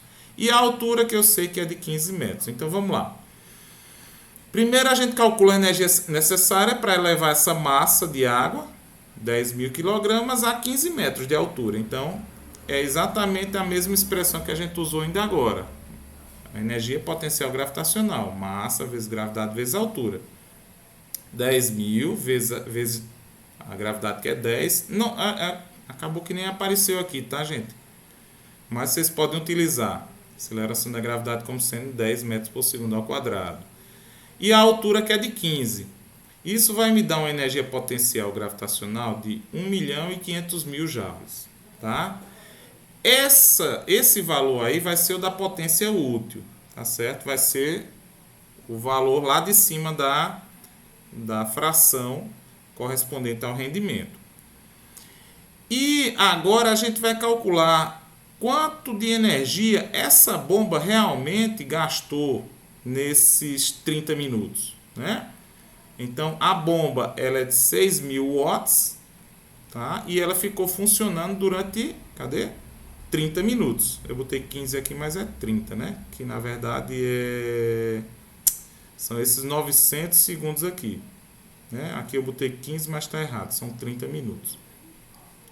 Então, para eu encontrar o trabalho realizado pela bomba, ou, em outras palavras, a energia que ela gastou, eu vou pegar a potência dela e multiplicar pelo tempo. A potência é em watts e o tempo é em segundos. Eu vou encontrar um valor, né, de energia consumido pela bomba para fazer esse trabalho, que corresponderia a 1.500.000 joules. Ela gasta uma energia de 5.400.000 joules. Então, para eu encontrar o rendimento, eu divido essa... Sempre, pessoal, uma dica é a seguinte. Quando você encontrar dois valores assim e não souber quem é que fica em cima para calcular o rendimento sempre é abaixo de 100%. Então, o valor menor fica em cima e o valor maior vem para baixo. Tá certo? Dividindo 1.500.000 por 5.400.000, eu vou encontrar um rendimento muito baixo, em torno aí de 0,277, né? Que isso corresponde em torno de 27% só de rendimento. Tá? Então, a letra A gente calcula dessa forma. A letra B, ele quer saber o tempo necessário para encher a mesma caixa d'água se o rendimento não for de 27%, mas for de 50%. E se ela estiver localizada a 20 metros de altura. Então, primeiro a gente calcula a energia necessária para levar essa água a 20 metros, ou seja, não é mais 15, é 20, né? Então, é MGH, 10 mil. A massa continua sendo a mesma, que é 10 mil quilogramas. A gravidade, que é de 10, e agora a altura, que é de 20. Então, 2 milhões de joules. Sabemos que a potência da bomba é de 6.000 watts, mas, conforme especificado, o rendimento agora é de 50%, ou seja, somente a metade, né? Desse... Oxê. Ah, meu Deus do céu. Agora eu me atrapalhei. É 6.000 watts ou são 7.000? Ah, me atrapalhei geral, gente. É 6.000 aqui, né? Eu peguei aqui, ó. Desculpem. O que é que vai acontecer? Esse cálculo aqui. Ao invés de 7.500, vai ser 6.000 e aqui vai ser 3.000 watts. Tá certo? Então, vai ser 2.000 dividido por 3.000, gente. Aqui eu me atrapalhei geral. Vai ser 2.000 dividido por 3.000, que não vai dar esse tempo aqui, né? Deixa eu fazer aqui. Até minha calculadora não tem. Deixa eu ver se eu consigo fazer aqui. 2.000 dividido por 3. Vai dar, acho que uns 666. Se não me engano. 666. Vai dar 666, professor. Não é isso? 166,666. E aí quando eu divido por 60, vai dar... Divido não. Dividir por... Vai dar em torno de 11 minutos. Tá certo? Então tem que corrigir isso aí. Não são 8,8. Que eu me atrapalhei aqui, tá certo, gente? Ao invés de 7.500 são 6.000 watts, né? Nesse slide tem como se eu corrigir e mandar certo pra gente lá, não? Tem sim. Viu? Mas eu já tô dizendo aqui, vocês vão assistir o vídeo também. Mas dá certo. Ô, professor, eu teria até uma proposta, aproveitando o ensejo, desculpa cortar até quem estava falando, é que o senhor poderia gravar uma aula, professor, o senhor fazendo assim ao vivo, alguma coisa do tipo, para que ficasse mais claro para a gente, talvez. Mas é o que eu estou tentando fazer aqui. Essa aula está sendo gravada, eu vou deixar. Algumas coisas, e aí você enviaria ou deixaria no SIGA, alguma coisa assim. Porque aí até o senhor resolvendo passo a passo, visualmente, seria mais interessante para mim, talvez. Potência é exatamente o que eu estou fazendo passo a passo aqui. Você fala como? Eu filmando isso num quadro, é? Não, professor, estou dizendo, o senhor pode fazer até pelo PowerPoint mesmo, mas o exemplo vir correto, assim, sem esses erros, seria mais interessante. Na verdade a gente só teve... Atrapalha um pouco a minha compreensão. Mas aí você quando pegar as questões e for fazendo a sua, tá certo? Aí você vai vendo, porque aqui nessa situação aqui, realmente eu confesso, me atrapalhei com esse valor de potência, né?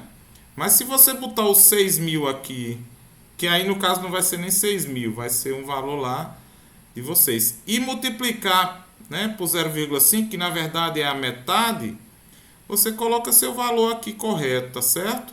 Mas faça o seguinte, tente fazer, né? Se tiver alguma dúvida, aí você me procura, tá certo? Ou então manda, professor, tá correto assim, que aí eu dou uma olhada, tá certo? Para não ter que gravar isso tudo de novo. A gente já tá aqui, eu acho que o quê? Há umas 2 horas mais ou menos, para eu gravar outro vídeo de 2 horas, para mim fica mais complicado, entende, Matheus? Não é Matheus não, professor, é Júlio que tá falando, Júlio, do Brasil. Viu, Júlio? Beleza, professor. Certo, beleza. porque aí também preciso que vocês façam também tem a parte de vocês também, tá certo? Mas eu me disponho a tirar dúvidas. Se você ficar enganchado em alguma dessas situações aí, eu me disponho, tá certo? Bom, beleza, valeu. Beleza, Júlio. A última, pessoal, é a da cachoeira, né? Que tem uma vazão média de 10 metros cúbicos por segundo. Que é um valor diferente lá do que tem de vocês, né? A densidade da água continua sendo a mesma. Ó. O interessante é o seguinte, a densidade da água sendo de 10 a terceira quilogramas por metro cúbico é a mesma densidade de 1 grama por centímetro cúbico, né? Ou seja, ele só transformou de quilograma para grama e de centímetro cúbico para metro cúbico aqui, tá certo? Mas o que é que significa isso? Significa que 1 metro cúbico de água corresponde a 1.000 quilogramas. Então, você tem uma caixa d'água que cabe 1.000 litros, né, que corresponde a 1 metro cúbico, você tem, novamente, lá 10, no caso aqui 10, a terceira que é 1.000, né, 1.000 quilos. Aceleração a gente continua usando metros por segundo ao quadrado. Se a altura da cachoeira é de 8 metros, qual a potência que pode ser aproveitada dessa queda de água? Então a gente tem novamente a massa, que é de 10.000 quilogramas por segundo. Eu tiro essa informação daqui, ó, tá certo? Eu tenho 10 metros cúbicos, cada 1 metro cúbico corresponde a 1.000 quilogramas, e se eu tenho 10, eu tenho 10.000 quilogramas por segundo. Essa é a vazão, né? Então, a massa e o tempo. A gente calcula a energia potencial gravitacional, né, ou o trabalho, que no caso aí, como é o inverso, né, a água está caindo. Então, é o trabalho produzido pela força gravitacional. Mas é a mesma expressão, é a massa vezes a gravidade vezes a altura. É 10.000, que é a massa, 10, que é a gravidade, e 8, que é a altura. Então, eu vou ter um trabalho aí de 800.000 joules. Para eu calcular a potência, deixa eu ver se tem aqui a expressão. Potência é igual ao trabalho dividido pelo tempo. E o tempo é esse aqui que vem na vazão, um segundo. Então, 800.000 dividido por 1, que vai ser 800.000 watts. Ou, se eu escrever isso em kilowatts, eu vou encontrar 800. Eu tiro esses 3 zeros e escrevo como kilowatts. Apesar de que a questão ela nem pede, né? Mas só para trabalhar essa questão dessas unidades com vocês. Certo, pessoal? Então, é Professor, isso. Oi. eu só ia, antes do senhor fechar aí, que eu ia perguntar sobre a questão, o número 11, né, que o senhor fez, porque o senhor falou na questão de bomba hidráulica. No caso, eu trabalho em casa com irrigação, eu trabalho com um conjunto motobomba diesel. Então, por exemplo, se eu fosse calcular o procedimento que o senhor fez nessa questão 11, seria a mesma coisa? Porque, no caso, aí muda só o fator energia, né? Porque uma usa energia elétrica, no caso do seu exemplo, e a que eu uso em casa, no caso, seria combustível, né, fóssil. Então, o procedimento seria o mesmo do cálculo para mim achar, né, todos digamos assim, as categorias de análise que o senhor encontrou aí nessa questão. Seria a mesma coisa? Sim, Ricardo, a mesma coisa, viu? Aí o motor, né, a bomba, independe se é elétrico, se é diesel, tá certo? O que você... Só aqui a gente trabalhou com a questão de uma elevação a uma certa altura da água, né? Eu não sei se você também, a sua área irrigada né, tem uma certa altura ou um certo Porque declive. todo projeto de irrigação leva em consideração também a altura, né? Não é só a questão, por exemplo, altura na questão de encher uma carga, né? Porque leva em consideração a altura com a questão do relevo. Por exemplo, do ponto de captação até o ponto mais alto, onde eu vou elevar a água. É praticamente quase a mesma coisa, só que lá não vai ter uma caixa d'água, né? Vai ter só o ramal principal que vai levar a água até o ponto mais alto. Pronto. Você precisa, para você fazer o cálculo real, por exemplo, do rendimento da sua bomba, você precisaria saber mais ou menos quanto de água foi bombeado no tempo que a bomba ficou ligada. Tá certo? Então, por exemplo, se você tiver uma caixa d'água de 1.000 litros, você cronometra o tempo, né? E aí, no caso aí, os 1.000 litros correspondem a 1.000 quilogramas. Tá certo? A aceleração da gravidade você pode usar 10 também, ou se quiser ser um pouco mais preciso, 9,8. E claro que você precisa saber também qual é o declive lá, né? A altura, né? Mas é semelhante, não importa. Inclusive, não importa se é uma bomba, se é uma pessoa também que está levando, entendeu? Só que assim, a bomba você consegue, que aí você tem a informação na bomba também de qual é a potência dela, né? Com o tempo, você calcula essa energia que você consumiu, que vai ser a parte de baixo do cálculo do rendimento.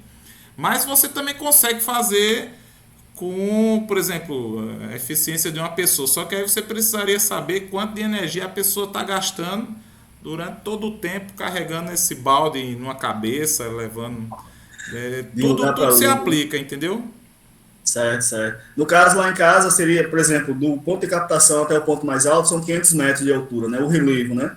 Pronto. Digamos assim, não é no sentido reto, né? É no sentido horizontal. Mas você faz o cálculo, tem que ter, né, a distância, para você saber qual é a altura que você está elevando lá. Pronto. Isso aí é importante, entendeu? Porque assim, você tem, vamos supor, um poço ou um rio, e você tem 500 metros de cano. Mas esse cano, ele tá, sei lá, sobre um declive. Então não é essa distância aí que eu quero, não. Eu quero a altura, tá certo? Aqui, até aqui, qual é a distância em linha reta de altura? Porque essa distância do cano, ela não me interessa nesse caso. Eu quero saber qual é a distância em linha reta. Não sei se você está me entendendo. De onde você capta até onde você joga. Entendeu? Porque a energia potencial gravitacional, ela tem a ver com as alturas. E não com a distância em metros, né? Os declives, isso. Isso, agora eu compreendi. Certo. Certo. Beleza, pessoal. Então, vou já fechando aqui essa gravação.